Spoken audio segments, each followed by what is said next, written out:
Hi everyone, the channel Easy Lecture welcomes you. So in this video, I am going to teach you how to convert a block diagram into signal flow graph. So in the previous video, we discussed how to derive the overall transfer function using Mason's gain formula. So in this video, a different kind of question that is asked, slightly modified question, but the same application. So we are going to apply Mason's gain formula to derive the transfer function. But the thing is, here block diagram is given. Mason's gain formula is best applied if the signal is represented in the form of signal flow graph. Okay, there are many ways to represent this signal. It can be represented as block diagram or as signal flow graph or as differential equation or using state space state diagram. So there are many ways to represent a system. Here, Mason's gain formula is best suitable if the system is represented in the form of signal flow graph. Okay, but here the thing is, the system is represented in the form of block diagram. We have to convert this one into signal flow graph, and then we have to apply Mason's gain formula to find the overall transfer function. But in this video, I am not going to teach you how to find the transfer function using Mason's gain formula, because already that part is over in the previous video, so I am not going to touch this. The thing is, I am going to teach you how to convert this block diagram into signal flow graph. So a signal flow graph, that is what I am going to do now. And after that, we can easily apply Mason's gain formula to derive the overall transfer function. Okay, so the trick here is very simple. So watch the video. Definitely, it is going to be highly helpful, because the trick is, it is very simple, and there is only one point that we have to follow, and remaining things will happen automatically happen. Okay, so what is that thing? So let us see. Before entering into the video, subscribe my channel Easy Lecture. Now let us go for further discussion. Okay, so the block diagram is given. We have to convert this block diagram into signal flow graph. The only trick that we have to do is identify the summing point and branching point and consider it as nodes. That's all. Okay, with this trick, the remaining things will happen automatically. Identify the summing point and branching point and convert them as nodes. Okay, as node. Okay, in signal flow graph we have nodes, and the nodes are nothing but they are the summing point and the branching point of block diagram. Okay, so in this block diagram we are starting with R of S. Okay, and we have to make all the summing points and branching points as nodes. Okay, here one summing point is there, make it as a node. Again we are proceeding in this direction. Again there is another one summing point, make it as a node.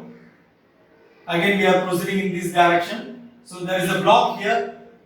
Do not introduce the block as a node. Okay, don't do that. Just identify the summing point. Okay, after this block we have a summing point here, and make this summing point as a node. Okay, and this block can be written as G1 here. Now I hope you understood. Okay, again we are proceeding in this direction. We have one block here, G2. No, we have one branching point. This branching point is considered as node. Okay, then again we are proceeding. Here one more branching point is there, and that branching point is converted into node, and between these two branching points we have the block G2, and that is considered as gain, and G2 is written here. Okay, now after this branching point we have one summing point, and that summing point is considered as node, and this G3 should be written here like this. Okay, and after this summing point one more branching point.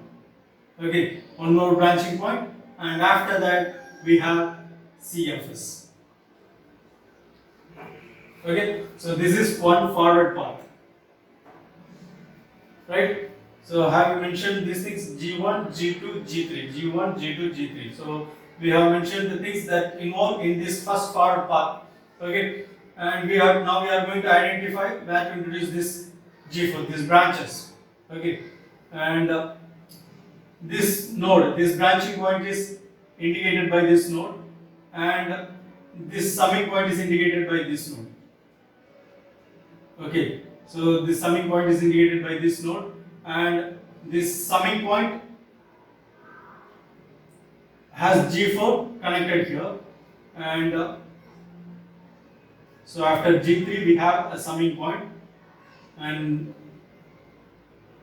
after G2, so before G2 it starts. Okay, and the direction is in this direction, the gain is G4. Okay, so after G2 there is a branching point, after G3 there is a summing point, and those two nodes should be connected by a branch which has a gain of G4. Okay, that is what we are doing. And now after this summing point we have a branching point, so which is this node, and before this branching point we have a summing point, that is this node, and these two nodes are connected. Okay, these two nodes are connected, and now we should not forget to write the gain. Okay, here the block is H2 and it is connected to the negative terminal of this summing point. Okay, so negative terminal, so we have to introduce negative sign here, and H2 we have to do. So this is the change that we have to do. So the first and foremost thing is convert the summing point and branching point as node. That's all. Okay, remaining things follow automatically. Okay. Now between G3 and G4 we have one branching point, so that is nothing other than this node, and that is connected to a summing point which is before G1. So before G1 we have this node, and that node and the node between G2 and G3, they are connected together. And here there is a block of H1 and it is connected to the negative terminal of this summing point. So the arrow should be in this direction, and it is negative of H1. Since it is connected to negative terminal, minus H1. We have to introduce minus H1 here. Okay, and we should not forget this one also. Okay, so this branching point is nothing other than this node. From this node it is connected to this summing point, which is this node. Okay, so we have to connect here.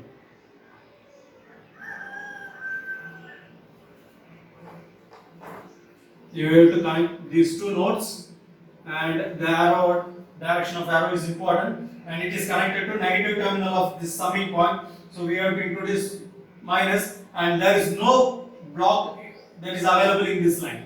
Okay, since no block is available, the gain is considered as 1. Okay, the gain is considered as 1, and it is minus 1. Here there is no gain introduced, so it is 1. And here also between these two summing points the gain is 1, and between this two summing points we have G1. Between this summing point and branch point, between this summing point and branch point we have 1, and between this branching point and this branching point we have G2. Okay, then between branching point and summing point we have G3. We have introduced G4, and between this branching point and summing point we have gain 1, and between this branching point and the output we have gain 1. Okay, so now this becomes the signal flow graph. Okay, so in this easy manner we can convert any block diagram into signal flow graph. The very easy trick is identify the summing point and branching point and treat them as nodes, and remaining things will follow automatically. Okay, and to this signal flow graph apply Mason's gain formula, which I am not going to teach in this video.